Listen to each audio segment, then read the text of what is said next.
Hi everybody, I'm Bill Whittle, and this is The Firewall.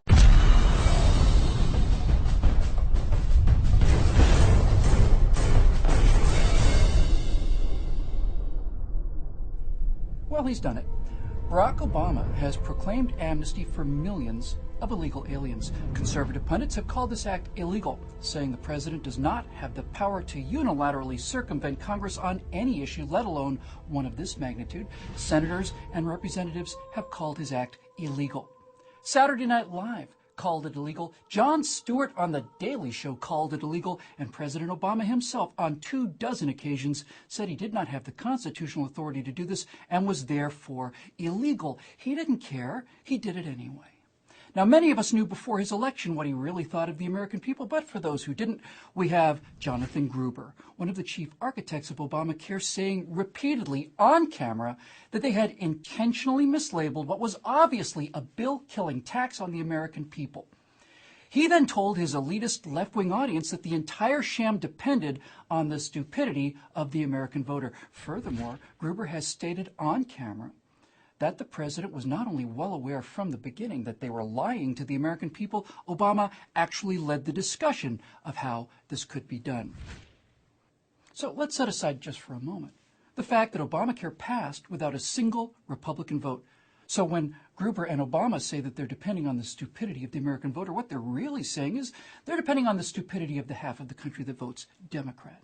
The bottom line, though, is that there can no longer be any question of the contempt in which this president holds the American people. So do we suddenly think that now, after dictating amnesty into law, this man is suddenly going to constrain himself out of respect for the American people and the Constitution? Please.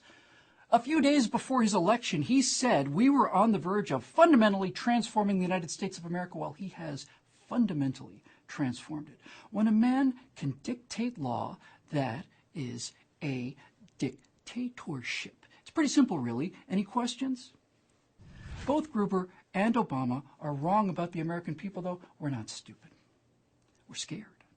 In fact, we're not just scared, we're scared senseless. We see the American nightmare of not just single-party rule, but actual illegal dictatorship unfolding right before our eyes. And we're as paralyzed as cavemen frozen in fear with our eyes closed as the leopard growls quietly inside the fire and the sentry.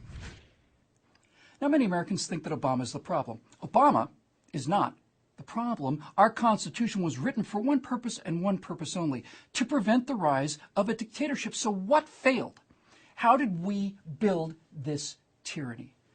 Well, the progressive left began their takeover of academia in the 1960s, and they began inculcating their radical worldview all across the spectrum, and we let them get away with it 3 generations later.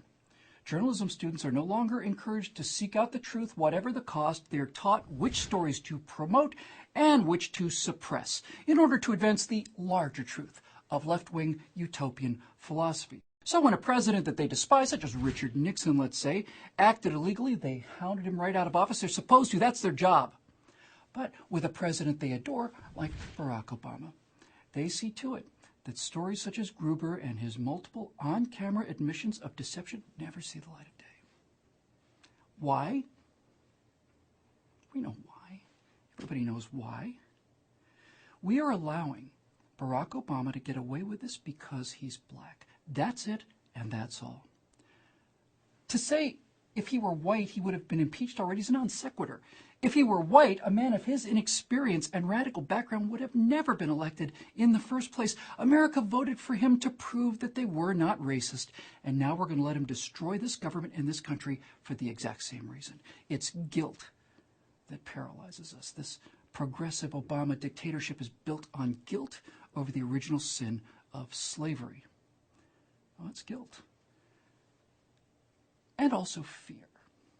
That's why Obama and Eric Holder have been encouraging the Ferguson protesters to stay the course. We don't give a f*** about your laws, said one of them, and the president and the disgraceful attorney general obviously don't either. But they need Ferguson to remind the American people of what would happen should they decide to hold the first black president accountable to the same rules as the previous 43. Everybody knows it's true, and no one has the courage to say it. So as for me, I know what people have said and will say about me, and I'd love to tell you that I don't care, but I do care. Charges of racism only work against people who are not racist. Those are the only people that shut up. Real racists revel in the name. So as for me, I'm going to stand with this man.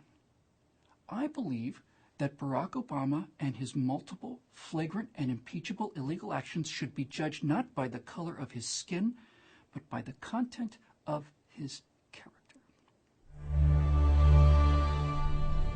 Please subscribe to our YouTube channel and be sure to visit us at truthrevolt.org. And to keep these messages coming, please consider making a donation by clicking here.